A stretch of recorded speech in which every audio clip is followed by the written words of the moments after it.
जय श्री कृष्ण भक्तों, हमारे BS शर्मा भट्ट चैनल में आप सभी भक्तों का स्वागत है। भक्तों, आज की कथा में हम माघ मातम के 19वें दिन की कथा का वर्णन कर रहे हैं। इस कथा को श्रवण करने से सभी प्रकार के पाप ताप संताप का नाश होता है। गजाननं भूते गणाधिसेवितम् कापेत्थे अम्बुफलचारुवक्यणम् उमासुतं शोकविनाशिकारिकम् नमामि विघ्नेश्वरपादपङ्कजम्।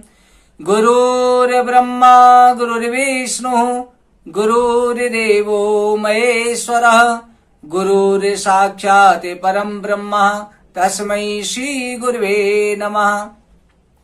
नारायणं नमस्कृत्यं नरं चैव नरोत्तमं देवीं सरस्वतीं व्यासं ततो जयमुदीरयेत्। सप्रथम भगवान श्री राधा कृष्ण के चरण कमलों में प्रणाम करके श्री व्यास जी महाराज, सरस्वती देवी एवं सदगुरुदेव के चरणों का ध्यान करते हुए अपने माता पिता सभी पूज्यनों का आशीर्वाद लेते हुए भगवान श्री बांके बिहारी मुरली मनोहर लाल से प्रार्थना करते हैं कि हे गोविंद, हमको सद्बुद्धि देना, धर्म का रास्ता दिखाना, अपनी भक्ति और कृपा दृष्टि सदा बनाए रखना। बोले वृंदावन बिहारी लाल की जय। श्री सूजी महाराज कहते हैं कि ऋषिवरों, व्यास जी महाराज कहते हैं कि सूजी, दत्तात्रेय ऋषि राजा सहस्त्रार्जुन से कहते हैं कि राजन, वशिष्ठ ऋषि ने राजा दिलीप को माघ मातम का वर्णन करते हुए कहा कि राजन, मैंने दत्तात्रेय जी द्वारा कहा गया माघ मातम का वर्णन किया। अब इस माघ मातम के स्नान का फल क्या होता है उसका आप श्रवण करो। हे परंतप, माघ मास का स्नान सभी यज्ञों में, व्रतों में और सभी तपों में सबसे ज्यादा श्रेष्ठ हो जाता है। माघ मास के स्नान के द्वारा व्रत तप यज्ञ का फल प्राप्त होता है। माघ मास से स्नान करने वाले स्वयं तो स्वर्ग तो जाते हैं, परंतु अपने माता पिता दोनों कुलों को भी स्वर्ग में ले जाते हैं। माघ मास में स्नान करने वाले दुराचारी कुकर्मी मनुष्य भी पापों से मुक्त हो जाते हैं। इस माघ के मास में हरि का पूजन करने से समस्त पापों से छूट करके प्राणी जो है भगवान के पार्षद रूप को धारण कर लेता है, जन्म मरण से मुक्त हो जाता है। यदि कोई आलस्य से त्याग करके भी जैसे भी माघ मास का स्नान कर लेता है, माघ मास की कथा श्रवण करता है, उसके सभी पाप नष्ट हो जाते हैं। माघ मास के स्नान करने से जैसी गंधर्व कन्याओं को राजा के भयंकर श्राप से मुक्ति मिली, लोमस ऋषि के वचन से माघ मास में स्नान करने से सभी गंधर्व कन्याएं पापों से छूट गई थी। ये वार्ता सुनकर के राजा दिलीप कहने लगे कि हे गुरुवर, आपने कहा कि गंधर्व कन्याएं लोमस ऋषि के आज्ञा के अनुसार माघ महीने का स्नान करने से पापों से छूट गई। ये गंधर्व कन्याएं कौन थी, किसकी पुत्री थी और उनके नाम क्या थे, उनको क्या श्राप मिला और ऋषि के श्राप से किस प्रकार से उनको मुक्ति प्राप्त हुई, उन्होंने कहां पर स्नान किया, आप विस्तार पूर्वक सब कुछ कहने की कृपा करें। वशिष्ठ जी कहने लगे, हे राजन, जैसे अग्नि से स्वयं अग्नि उत्पन्न होती है, वैसे ये कथा धर्म संतान उत्पन्न करती है। इसको श्रवण करने से निसंतान को संतान की प्राप्ति होती है। इस कथा को श्रवण करने से सभी मनोकामनाएं पूरी होती हैं। हे राजन, अब जो है इन पांचों गंधर्व कन्याओं के बारे में वर्णन करता हूं। दत्तात्रेय ऋषि राजा सहस्त्रार्जुन को सुना रहे हैं, वशिष्ठ जी राजा दिलीप को सुना रहे हैं। कहने की सुख संगीत नामक गंधर्व की कन्या का नाम विमोहिनी था। सुशीला तथा स्वरवेदी, सुंबरा, चंद्रकांता की सुतारा, सुप्रभा की कन्या चंद्रिका, ये सब 5 कन्याएं थीं। ये 5 गंधर्व कन्याएं थीं, समान आयु वाली, चंद्रमा की जैसी कांति वाली और बहुत ही सुंदर थीं। जैसे रात्रि को चंद्रमा शोभायमान होता है, वैसे ही कन्याएं गंधर्व लोक में चंद्रमा के समान सुंदर रूप धारण करके विचरण करती थीं। वैसे ही कलियों के समान खिली हुई ये अप्सराएं हमेशा सबके मनों को मोहित करती रहती थीं। ऊंचे पयोदर वाली पद्मनी, बैसाख मास की कामनी यौवन दिखाती हुई, नवीन पत्तों वाली लता के समान गोरे रंग वाली, सोने के समान सदृश शरीर वाली, सुंदर वस्त्र धारण किए हुए, अनेक प्रकार के गाने वाने, बीणा तथा बांसुरी, दूसरे बजाने में प्रवीण तथा ताल स्वर नृत्य कला में ये निपुण थी। अनेक प्रकार की संगीत विद्या इनको आती थी। इस प्रकार से क्रीड़ा करती हुई कुबेर के स्थान पर एक दिन विचरण करने के लिए निकली। ये 5 गंधर्व कन्याएं जो है एक वन में गई, जो कुबेर का वन था। उसमें जाकर के 5 कन्याएं एक दिन विहार कर रही थी।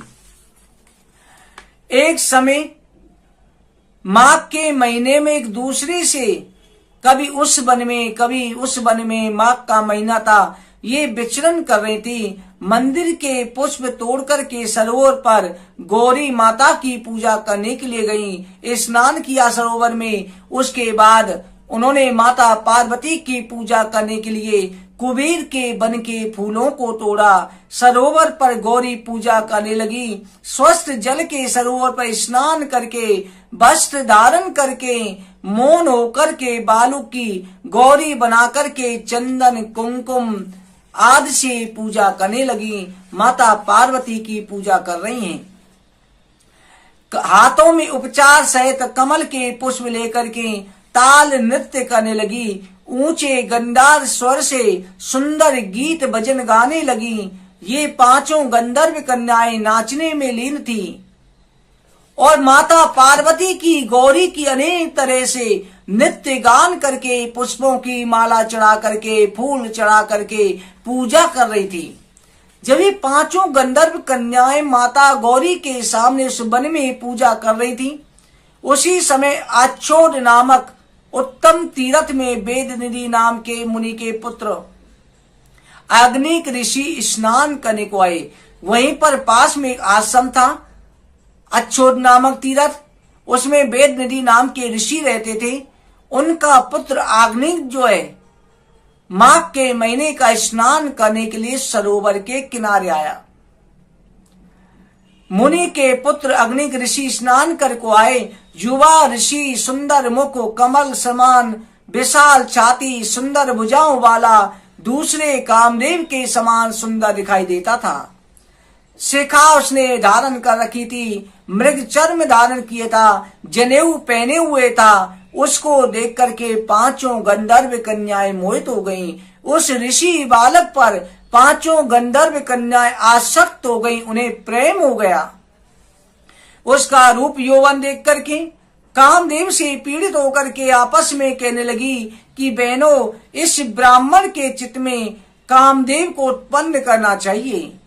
आपस में विचार कर रही है, ब्राह्मण कौन है, किसका पुत्र है। रति रहित होने से कामदेव के समान दिखाई देता है। अगर ये कामदेव होता तो इसकी पत्नी रति भी साथ में होती। ये बड़ा ही सुंदर ब्राह्मण बालक है, अकेला है, इसलिए अश्विनी कुमार भी नहीं हो सकता। अश्विनी कुमार तो दोनों भाई साथ में रहते हैं। ये कोई गंधर्व या किन्नर काम रूप धारण करके यहाँ पर आया है, ये भी पता नहीं चलता। किसी श्रेष्ठ ऋषि का पुत्र है या मनुष्य है, कोई भी है। हे सखियों, हे बहनों, हमें मालूम होता है ब्रह्मा जी ने इसकी रचना हमारे लिए ही करी है। जैसे पूर्व जन्म के कर्म से मनुष्य संपत्ति को प्राप्त होता है, पिछले जन्मों के कर्म से मनुष्य को धन संपत्ति परिवार मिलता है, वैसे ही माता गौरी की कृपा से कुंवारियों को श्रेष्ठ वर की प्राप्ति होती है।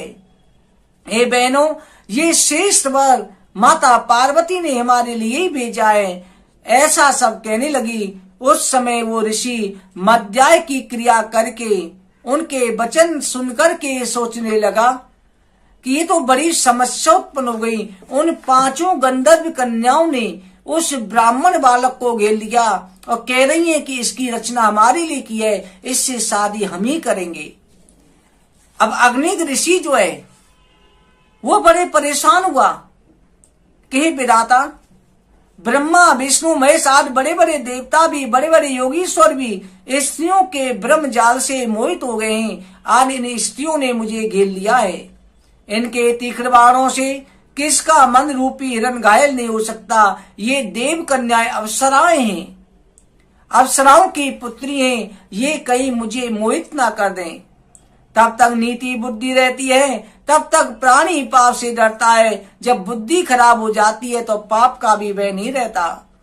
जब तक तप की गंभीरता रहती है, यम निधि का पालन होता है, तब तक मनुष्य के अंदर ज्ञान है, तब तक स्त्रियों के काम रूपी बाणों से वो भीगा नहीं जाता।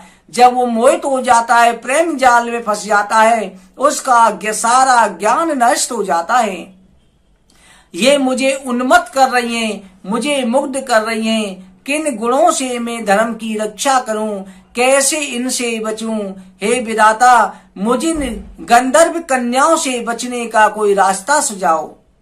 स्त्रियों के मांस रक्त मल मूत्र से बने घृणित अशुद्ध शरीर में कामी लोग सुंदरता की कल्पना करते हैं और उनमें रमण करते हैं। शुद्ध बुद्धि वाले महात्माओं ने अपनी पत्नी के अलावा और परिस्त्री को दूर से ही माता की दृष्टि देखने की आज्ञा दी है। ये मेरे लिए परिस्त्री हैं, इनके जाल में मुझे फंसना नहीं चाहिए। जब तक ये मेरे पास आवे तब तक मुझे यहां से चले जाना चाहिए। अतः ऐसा ऋषि विचार करने लगा। 5 गंधर्व कन्याओं ने आकर के एक दूसरे का हाथ पकड़ के एक जाल सा बना लिया और ऋषि को, उस ऋषि पुत्र को चारों तरफ से पकड़ लिया। परंतु ऋषि पुत्र जो है अपने योग बल से अंतर ध्यान हो गया, क्योंकि उसे योग साधना आती थी। योग बल से अंतर ध्यान हो गया। ऋषि पुत्र के इस अद्भुत कर्म को देख करके चकित होकर डरी डरी सी चारों तरफ देखने लगी। आपस में कहने लगी, ये क्या इंद्रजाल था जो देखते ही देखते वो अदृश्य हो गया। विरह की अग्नि में, काम की अग्नि में वो 5 गंधर्व कन्याएं राजन जलने लगी। काम से पीड़ित थी 5 गंधर्व कन्याएं चारों तरफ चिल्लाने लगी कि हे कांत, हमको छोड़कर के कहां चले गए? ब्रह्मा ने क्या हमको विरह रूपी अग्नि से जलाने के लिए तुमको भेजा है? इसलिए क्या तुम्हारा चित्त दया के रहित है? हमारा चित्त का दुख दूर करो। अरे पापी, हमारे सामने प्रकट होकर के हमसे प्रेम करो। इस तरह से 5 गंधर्व कन्याएं कह रही हैं, हम लोगों पर क्यों रुष्ट हो गए हो? हे कांत, हम तुमसे प्रेम कर रही हैं। हम अप्सराओं की पुत्री हैं, गंधर्व कन्या हैं। लोग हमारे रूप को देखने के लिए तरसते हैं। हम तुम्हारे बिना रह नहीं पा रही। हम तुम्हारे बिना हे स्वामी जी नहीं सकेंगी। आप कहाँ चले गए? हमें भी वहीं पर शीघ्र ले चलो। हमारा संताप हरो, हमें दर्शन दो, हमारा कष्ट हरो। हम तुम्हारे बिना जी नहीं सकती। 5 गंधर्व कन्याएं जो हैं वन वन में एक एक पेड़ के पास जाकर के उस ब्राह्मण बालक अग्नि को ढूंढ रही हैं। दत्तात्रेय जी कहते हैं, राजन, 5 गंधर्व कन्याएं पागल सी हो गई। उस ऋषि के प्रेम में इतना पागलपन आ गया कि जो देखे उन्हें देखते ही एकदम अदृश्य, उनके मन में पाप संताप को दूर करने वाला सारा ज्ञान नष्ट हो गया। 5 गंधर्व कन्याएं प्रेम से व्याकुल होकर के उस ऋषि बालक को ढूंढ रही हैं। एक एक आश्रम में जाकर के, एक एक घर में, जैसे आश्रम के एक एक पेड़ के पास जाकर के पूछ रही हैं, एक एक पक्षी से पूछ रही हैं कि तुमने हमारे कांत को देखा, हमारे प्रिय को देखा। इस तरह से पांचों गंधर्व कन्याएं उस अग्नि के प्यार में पागल हो गईं। दत्तात्रेय जी कहते हैं कि राजन, इस तरह से पांचों गंधर्व कन्याएं विरह से व्याकुल हो जाती हैं। भक्तों, आज की कथा का यहीं पर विश्राम करते हैं। आगे जो गंधर्व कन्याएं अग्निक ऋषि के प्यार में किस प्रकार से प्रताड़ित होती हैं, किस प्रकार से इनको श्राप प्राप्त होता है, उसकी कथा का वर्णन करेंगे। आप सभी जो है भगवत भक्ति के लिए, जन की भगवान की कृपा प्राप्ति के लिए आपको जो है नित्य प्रति, यानी अगर आप 7 दिन भी तुलसी के 5 पत्ते लेकर उन पत्तों के ऊपर आप ओम लिख करके, ओम क्लीम कृष्णाय नमः कह करके भगवान को अर्पित करते हैं, और दूसरे दिन उन पत्तों को, जिस दिन चढ़ाए उन्हें दूसरे दिन नए चढ़ाए, उन पत्तों को लेकर के धो करके प्रसाद के रूप में ग्रहण कर लेते हैं, तो शरीर के सभी प्रकार के संताप दूर हो जाते हैं, मन को शांति प्राप्त होती है। भक्तों, आज की कथा का यहीं पर विश्राम करते हैं। जय जय श्री राधे, जय जय श्री राधे, जय जय श्री राधे।